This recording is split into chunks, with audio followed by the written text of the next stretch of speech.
Komisi 2 DPR RI, karena sejak periode tahun 2024-2029, periode di mana kami diberikan amanah duduk di Komisi 2 DPR RI, Komisi 2 DPR RI diberikan tugas untuk melakukan pengawasan terhadap dana transfer pusat ke daerah.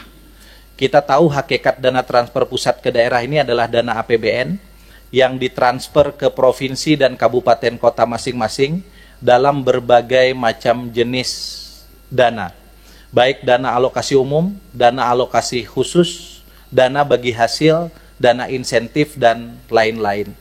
Selama ini DPR RI belum melakukan pengawasan terhadap dana transfer pusat ke daerah.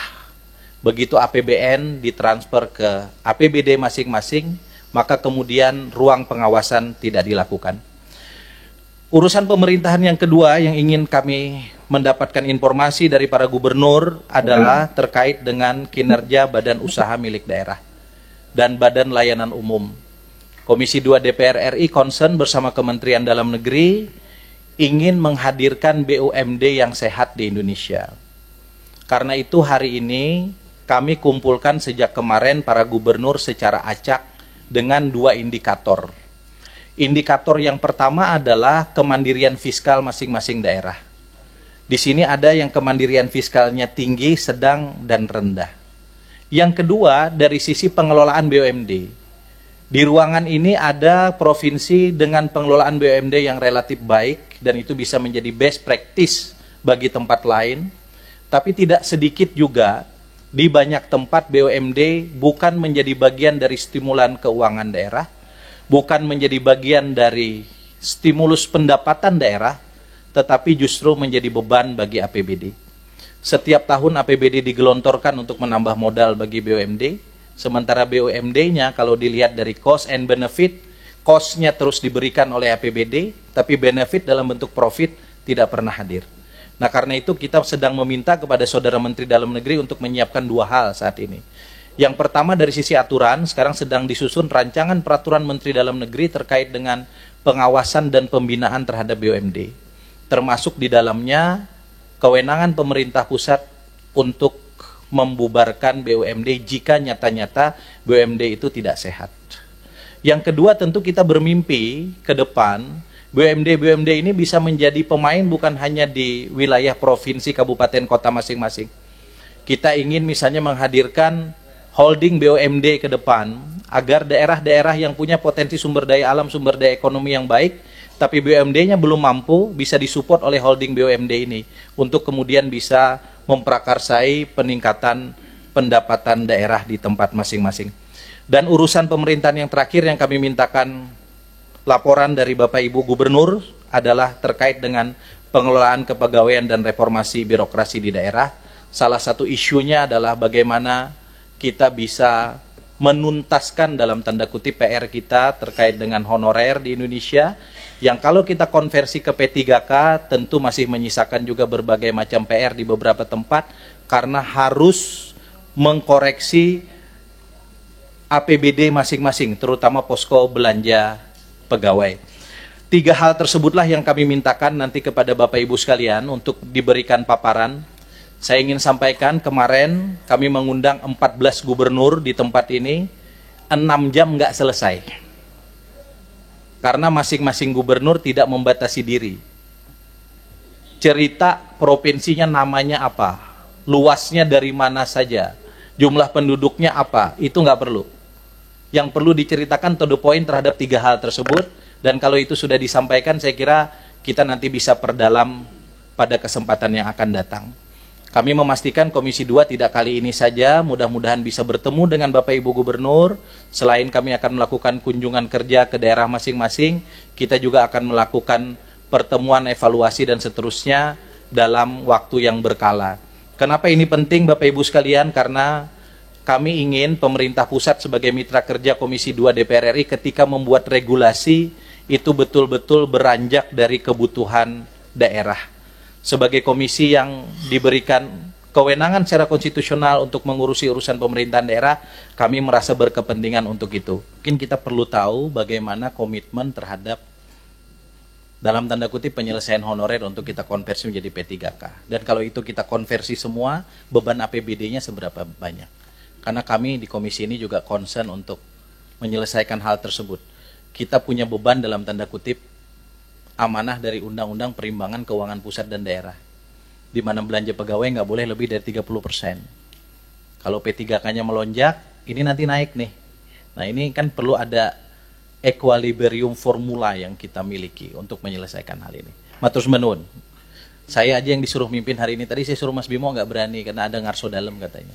Pak Julfikar nggak berani, Kang Dedi, ini semua alumni Jogja di sini. Ya, Bahtera nggak berani karena alumni Jawa Barat. Jadi semua pada takut di sini mimpin. Saya nggak apa-apa lah. Mohon maaf yang ngarso dalam ya saya. Selanjutnya saya persilakan Gubernur Kalimantan Timur.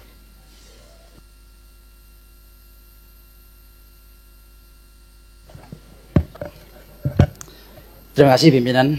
Bismillahirrahmanirrahim. Assalamualaikum warahmatullahi wabarakatuh. Ketua Komisi 2 dan seluruh pimpinan Komisi 2 beserta dengan seluruh anggota Komisi 2 yang kami banggakan. Rasalah kami pulang kampung masuk ruangan ini, Pak Ketua dan seluruh pimpinan dan anggota Komisi 2. Yang kami hormati juga Ibu Wamen Mendagri, terima kasih banyak Ibu Wamen, dan seluruh gubernur yang hadir hari ini, Kang Dedi, Gubernur Konten, mantap ini Kang Dedi nih, dan seluruh pejabat eselon 1 Kemendagri yang hadir, Bupati, Wali Kota, mungkin yang Zoom, yang hadir bersama-sama. Sekali lagi, di awal bulan Zulqa'dah ini baru saja tanggal 1, mungkin masih ada suasana Idul Fitrinya. Minal aizin wal faizin, mohon maaf lahir batin kepada seluruh yang hadir hari ini. Pimpinan, sebelum saya masuk ke sana, saya ingin menggambarkan sedikit tentang Kalimantan Timur. Kalimantan Timur ini menjadi ibu kota Nusantara yang hari ini proses kegiatan pembangunannya semakin berakselerasi. Banyak hal yang ingin kami sampaikan berkaitan dengan Kalimantan Timur, terutama adalah berkaitan dengan batas-batas negara. Jadi batas-batas negara kita hari ini, kemarin kami sempat berkoordinasi dengan Pangdam, bahwa Menhan akan segera melaksanakan kegiatan pembangunan akses jalan di daerah perbatasan. Ini menjadi sangat penting karena kita menghubungkan Trans Kalimantan, mulai dari Kalimantan Utara, Kalimantan Timur, dan Kalimantan Tengah. Jadi ini penting, jaraknya kurang lebih sekitar di bawah Pangdam, itu kurang lebih sekitar 1038 km daerah perbatasan. Mengapa ini menjadi penting kami menyampaikan tentang Kalimantan Timur? Karena ini berkaitan dengan kedaulatan negara. Perlu kami menggambarkan bagaimana Kalimantan Timur itu. Tetapi izin Pak Ketua, Pak Pimpinan, dan seluruh rekan-rekan, Kalimantan Timur ini luar biasa potensi dan segala-galanya, terutama berkaitan dengan ibu kota Nusantara. Hanya saja kita hampir 80 tahun merdeka, secara infrastruktur kita belum memadai. Nah, ini kegiatan pada saat kami melaksanakan kunjungan. Jadi inilah wajahnya Indonesia itu. Saya nggak banyak Pak Ketua, tadi yang disampaikan sudah kami memahamin. Intinya bahwa perlu memang kita perhatikan berkaitan dengan Kalimantan Timur ini karena berkaitan dengan kedaulatan negara. Kita berbatasan langsung dengan negara tetangga. Satu pulaunya adalah Brunei dan Malaysia. Jadi ini sedikit gambaran. Saya masuk langsung ke topik Ketua berkaitan dengan penyelenggaraan pemerintah daerah. Pertama, penyelenggaraan pemerintah di daerah Provinsi Kalimantan Timur secara umum berjalan dengan sangat baik. Ini ditunjukkan dengan indikator 1, laporan penyelenggaraan pemerintahan daerah LPPD ini peringkat nomor 4 nasional di tahun 2023. Kedua adalah standar pelayanan minimal SPM kita adalah peringkat 3 nasional 2023. Opini BPK wajar tanpa pengecualian 9 tahun berturut-turut sejak tahun 2015 dan alhamdulillah sampai sekarang, dan tentunya besar harapan kami sampai ke depan Pak Ketua dan pimpinan serta teman-teman anggota Komisi 2. Menggambarkan berkaitan dengan pilkada tahun 2024 berjalan dengan lancar. Provinsi, kabupaten, kota sudah melaksanakan pelantikan kepala daerah. Adapun PSU kita ada 2 kabupaten kota. Yang pertama adalah Kabupaten Kutai Kartanegara tanggal 19 April berjalan dengan baik, dan Kabupaten Mahakam Hulu pada tanggal 24 Mei nanti 2025.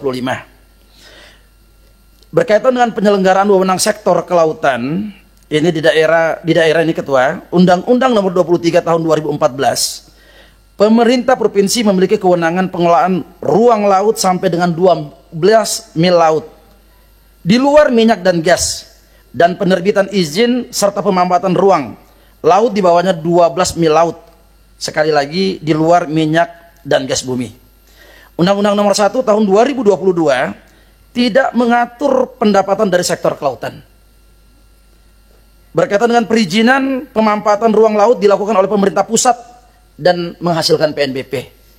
Ini nanti ada sedikit bersinggungan Ketua antara kewenangan pemerintah provinsi dengan pusat.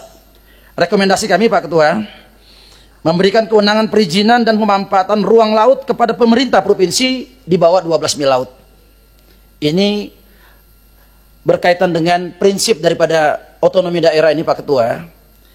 Kita diminta untuk bisa satu mandiri secara fiskal berkaitan dengan peningkatan PAD. Sayangnya banyak sekali kewenangan-kewenangan provinsi ini yang bertabrak-tabrakan, terutama yang ditabrak melalui dengan permen-permen itu, peraturan menteri. Nanti ini perlu disinkronisasikan kembali Pak Ketua. Yang kedua, memberikan dana bagi hasil yang bersumber dari sektor kelautan kepada pemerintah daerah merujuk pasal 111 pada pasal 123 Undang-Undang Nomor 1 Tahun 2022. Ini bersinggungan. Penyelenggaraan wewenang sektor pertanian di daerah juga sama Pak Ketua. Sekali lagi Undang-Undang 23 Tahun 2014 ini kewenangan provinsi. Di sektor pertanian ini pada sub urusan sarana pertanian terbatas pada pengawasan peredaran sarana pertanian. Jadi kita tugasnya hanya sebagai pengawasan saja Pak Ketua. Nggak bisa pengadaan dan macam-macamnya itu nggak bisa kita urusin dengan petani-petani kita yang ada di kabupaten kota ataupun yang ada di provinsi tersebut. Sub urusan prasarana pertanian terbatas pada penataan prasarana pertanian saja.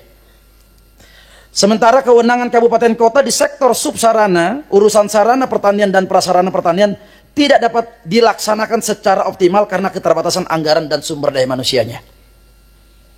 Jadi Pak Ketua, kalau saya boleh menyampaikan, gubernur ini selaku perpanjangan daripada pemerintah pusat ini tidak berjalan dengan optimal. Padahal kita bisa melihat sumber-sumber yang ada potensi-potensi di daerah itu mestinya bisa berkolaborasi antara pemerintah pusat dengan pemerintah provinsi yang merupakan perpanjangan daripada pemerintah pusat. Nah, ini yang belum berjalan dengan baik Pak Ketua, di sinkronisasi di lapangan. Dengan keterbatasan kewenangan provinsi dalam sektor pertanian ini tidak menunjang pembangunan pertanian dan ketahanan pangan. Ini juga menjadi persoalan. Maka kami izin Pak Ketua, pimpinan, rekomendasi kami perlu memperluas kewenangan provinsi pada sektor pertanian, khususnya pengembangan dan penyediaan sarana dan prasarana pertanian melalui penetapan regulasi dalam waktu dekat agar target ketahanan pangan tahun 2025 ini tercapai sesuai dengan amanah atau perintah dari Bapak Presiden. Perhatikan waktu Pak Rudi. Sedikit. Ingat-ingat waktu jadi anggota Komisi 3 Pak. Siap Pak Ketua. Sedikit Pak Ketua, insya Allah 5 menit. Dukungan pembangunan Kaltim sebagai mitra strategis. Tadi berkaitan dengan suplai kebutuhan bahan pokok, ini sangat tergantung pada daerah lain. Yang kedua, sarana prasarana jalan menghubungkan daerah penghasil pertanian, ini juga belum mantap.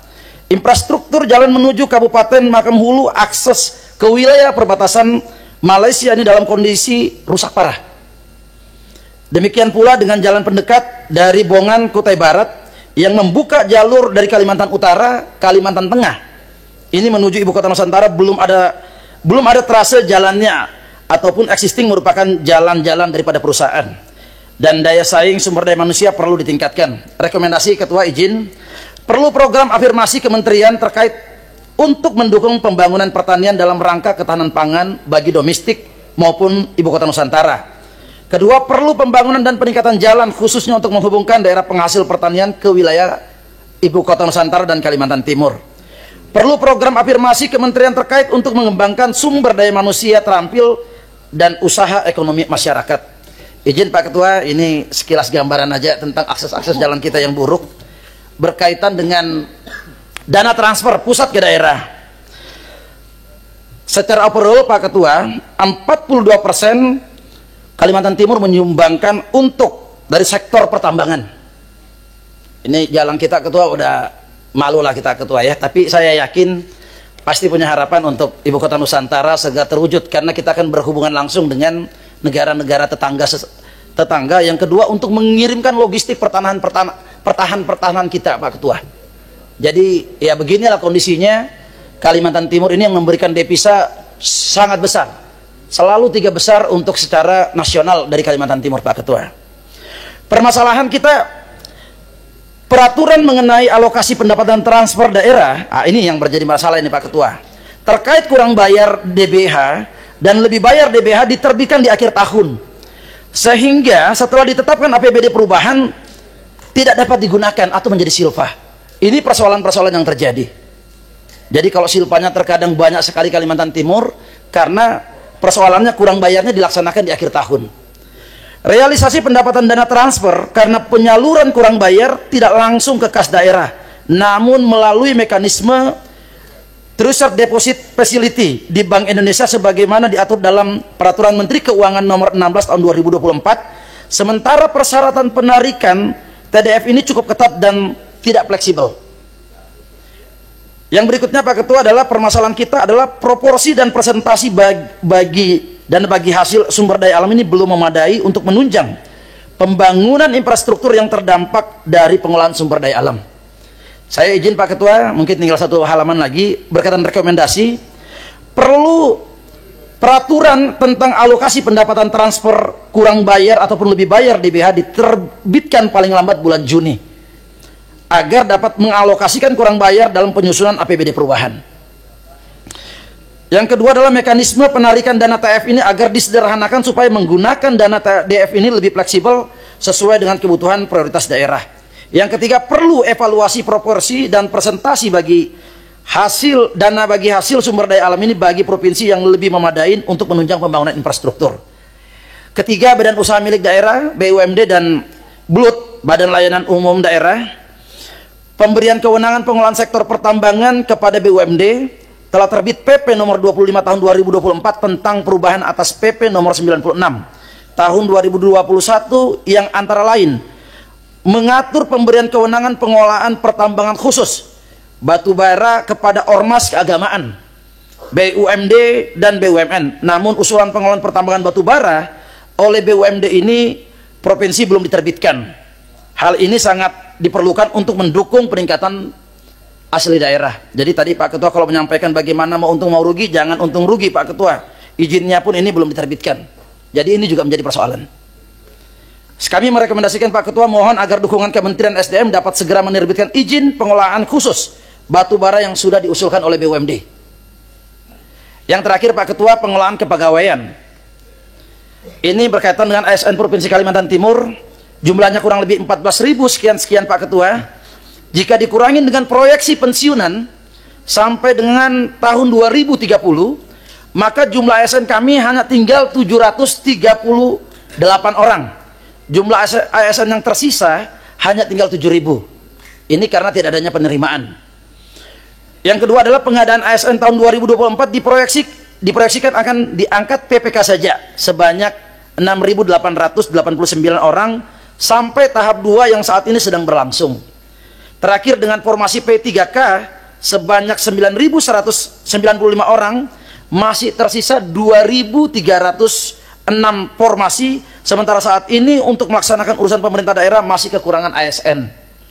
Rekomendasi Ketua mendorong agar Kementerian Pan-RB untuk membuat kebijakan agar memberikan kesempatan kepada pegawai non-ASN yang tidak terdaftar dalam database BKN ini yang telah mengikuti seleksi CPNS tahun 2024 namun tidak lulus ataupun masa kerjanya kurang dari 2 tahun terhitung tanggal 31 Desember 2024 dapat mengikuti seleksi tahap berikutnya dan diangkat sebagai P3K setidak-tidaknya paruh waktu sesuai dengan kemampuan keuangan daerah dan ketersediaan formasi. Mungkin Pak Ketua, burung dara, burung cendrawasih di cari dulu di Papua. Cukup sekian dan terima kasih, semoga bermanfaat untuk kita semua. Akhirul kalam, wallahu muwaffiq ila aqwamit thariq. Wassalamualaikum warahmatullahi wabarakatuh. Terima kasih Pak Rudi Masud. Materinya belum sampai ke pimpinan Pak, nanti marahin Sekda. Mana Bu Sekda? Ada Bu Sekda. Nah, ya, terima kasih Bu ya. Karena kita sama-sama Kalimantan, masih saya kasih toleransi. Siap, terima kasih. Yang lain kemarin saya marahin.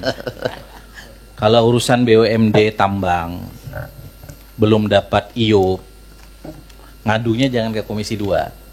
Ngadunya nanti ke Komisi 12. Oh, siap, betul. Tapi kalau urusan sama menterinya, masa ketua umum sama ketua DPD 1 Kalau saya kan cuman Adinda sama Kakanda, jadi mewakili yang lain. Ini sudah setengah jam lebih, baru 2 gubernur.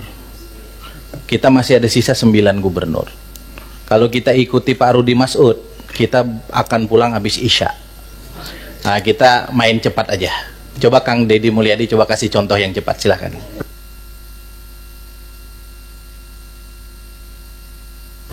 Baik, pimpinan yang saya hormati, kita langsung saja. Kita tahu bahwa daerah-daerah hari ini mengalami penurunan dana alokasi.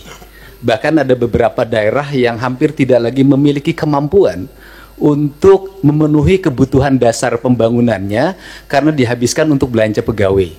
Ada pengangkatan P3K memiliki implikasi terhadap terkurasnya dana alokasi pembangunan dan DAU. Kemudian yang berikutnya, setelah itu dana DAK mengalami penurunan, terutama di bidang infrastruktur. Ini memiliki implikasi yang cukup luas terhadap kinerja pembangunan di setiap daerah. Kalau data-datanya kita sudah sampaikan lah, nanti tinggal dilihat.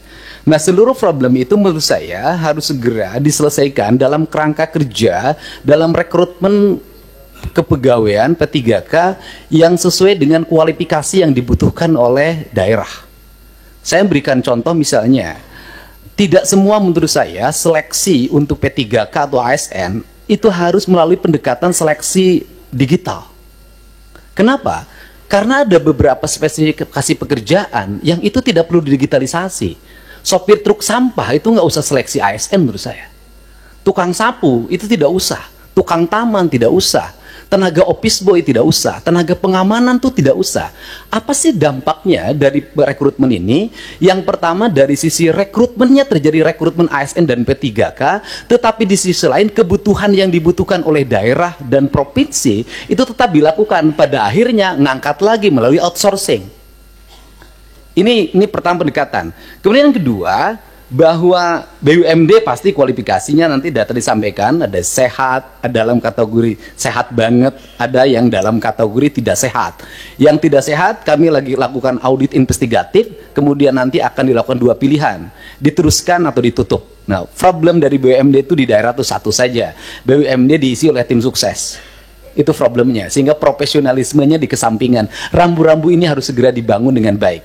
Terus kemudian yang berikutnya, ini Jawa Barat. Jawa Barat ini provinsi menurut saya paling aneh. Jumlah penduduknya hampir 50 juta, terbesar di Indonesia. Tetapi jumlah desanya kecil dibanding Jawa Tengah. Jumlah kelurahannya kecil dibanding Jawa Tengah. Jumlah kecamatannya kecil dibanding Jawa Tengah. Sehingga desa di Jawa Barat ada yang menanggung penduduk satu desa 150.000. Nah, komposisi dana desa itu pendekatannya tidak seperti itu. Tetap saja pendekatan-pendekatan normatif daerah ini yang harus segera dilakukan evaluasi ini. Dan kemudian yang berikutnya adalah sudah juga semestinya Komisi 2 memelopori daerah desa yang sudah berubah karakternya menjadi kelurahan karena pertumbuhan industri, harus segera dibuat kelurahan tidak desa lagi, karena pendekatan kewilayahan sudah tidak relevan lagi dengan jumlah penduduk yang tidak monokultur, yang sudah plural. Yang perlu dilakukan pendekatan birokratif, bukan berdasarkan pendekatan politik. Ini yang harus dilakukan. Kemudian yang berikutnya adalah daerah menanggung beban apa lagi? Instansi vertikal seperti Kementerian Agama itu kewenangannya banyak banget, ngurus madrasah diniyah, madrasah sanawiyah, madrasah aliyah, masjid, pondok pesantren, tapi duitnya nggak bawa. Nah, pada akhirnya kalau gubernur tidak memenuhi, kalau bupati tidak memenuhi kebutuhannya, maka nanti akan dibenturkan dengan isu agama, tidak berpihak pada kepentingan umat. Padahal di satu sisi dia masih memiliki kewajiban-kewajiban terhadap sekolah SD negerinya masih roboh, SMP negerinya masih roboh, SMA negerinya masih roboh. Nah, problem seperti ini kalau dibawa ke wilayah politik DPR, maka kita akan mendominasi kepentingan ini dibanding kepentingan internal kita yang menjadi kewajiban dasar kita. Untuk itu nanti ke depan Kementerian Agama harus jelas. Kalau dia mengatakan bahwa masjid tanggung jawab Kementerian Agama, madrasah diniyah tanggung jawab Kementerian Agama, madrasah sanawiyah Kementerian Agama, madrasah aliyah negeri Kementerian Agama, termasuk juga madrasah aliyah swasta, pesantren adalah di bawah Kementerian Agama, uang di Kementerian Agama diperbanyak agar mereka bisa mandiri. Sehingga fiskal kabupaten, fiskal kota, fiskal provinsi sangat berimplikasi kuat bagi kesejahteraan publiknya dan bagi apa yang menjadi kewajiban dasarnya. Kemudian yang berikutnya adalah ini urusan otonomi di Jawa Barat. Lucu, ada kabupaten yang penduduknya 6 juta, ada kota yang penduduknya hanya 250.000 tapi berbatasan. Saya berikan contoh misalnya, dulu di wilayah selatan, karena waktu itu ketua komisi 2-nya itu dapilnya Ciamis, Banjar, Pangandaran, sehingga pertumbuhan otonominya cepat. Kabupaten Pangandaran, Kota Banjar, Kabupaten Ciamis. Tetapi di wilayah Bogor yang penduduk 6 juta sampai sekarang nggak berubah-ubah. Kemudian juga Kota Sukabumi berbatasan dengan Kabupaten Sukabumi. Kabupaten Sukabumi penduduknya banyak sekali, sedangkan Kota Sukabumi penduduknya kecil sekali. Kota Cirebon dengan Kabupaten Cirebon. Kota Cimahi berbatasan dengan Kabupaten Bandung, berbatasan Kabupaten Barat. Kotanya kecil sekali penduduknya. Tapi di sisi lain Kabupaten Bandung penduduknya besar sekali. Fiskal ini akan lahir tidak adil. Ada kota yang mendapat alokasi relatif baik, penduduknya sedikit. Ada kabupaten yang alokasinya tidak begitu besar, penduduknya besar. Pertanyaan saya adalah ke depan bisakah dibuat inisiasi penambahan jumlah wilayah untuk sebuah wilayah? Misalnya kalau Kabupaten Sukabumi susah sekali membuat daerah otonomisasi baru, bisakah sebagian dari wilayah Kabupaten Sukabumi diintegrasikan dengan kota Sukabumi, kotanya berubah jadi kabupaten? Ini percepatan untuk apa? Agar melahirkan rasa adil dalam percepatan pembangunan di Jawa Barat. Kemudian ke depan, bisakah dana alokasi umum standarnya bukan dari jumlah kabupaten, jumlah kota, jumlah desa, jumlah kelurahan? Bisakah standarnya adalah jumlah penduduk? Karena kalau pendekatannya hanya jumlah kota, jumlah kabupaten, jumlah kelurahan, maka Jawa Barat akan di bawah Jawa Tengah secara terus-menerus. Sedangkan beban residu akibat pertumbuhan industri berbatasan dengan ibu kota negara, berbatasan dengan Jakarta, itu memiliki implikasi luas dalam penanganan. Barangkali ini sebagai pengantar dari saya dalam pendekatan-pendekatan ke depan, dan ini amanah dari teman-teman di daerah. Semoga kebuntuan-kebuntuan ini bisa dilakukan percepatan-percepatan. Karena apa? Karena daerah diperlukan upaya-upaya kita untuk melakukan perubahan-perubahan, tidak boleh secara terus-menerus dengan pola monoton seperti ini. Nah, yang terakhir misalnya hari ini daerah harus beratraksi. Misalnya penurunan di sektor alokasi irigasi di BBWS. Itu kan harus ditutup lewat provinsi, karena itu kebutuhan dasar pertanian, kemudian daerah aliran sungai, dan itu berdampak pada banjir. Nah ini juga akhirnya kita banyak menutup. Kita ini, dan akhirnya berbagai kegiatan di daerah, itu berbagai kebutuhan di daerah yang sebenarnya itu menjadi kewenangan pusat, itu pada akhirnya juga ditutup lagi oleh daerah. Ditutup lagi oleh daerah. Ini barangkali sebagai gambaran umum, saya ucapkan terima kasih. Semoga pertemuan ini memberikan manfaat. Dan terakhir, tadi Pak Gubernur Kaltim mengatakan gubernur konten. Alhamdulillah, dari konten yang saya miliki, itu bisa menurunkan belanja rutin iklan. Biasanya iklan di Pemprov Jabar, kerjasama medianya 50 miliar. Sekarang cukup 3 miliar, tapi viral terus. Terima kasih.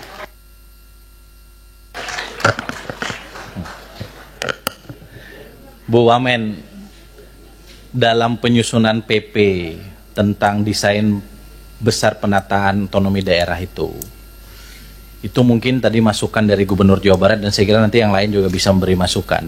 Itu penting untuk kita bikin formula. Selama ini kan ada gairah yang besar untuk menghadirkan daerah otonomi baru, pemekaran. Tapi nomenklatur penggabungan dalam Undang-Undang Pemda, Undang-Undang nomor 23 tahun 2014 itu nggak pernah kita gunakan. Kita mekar terus, gabungnya nggak pernah.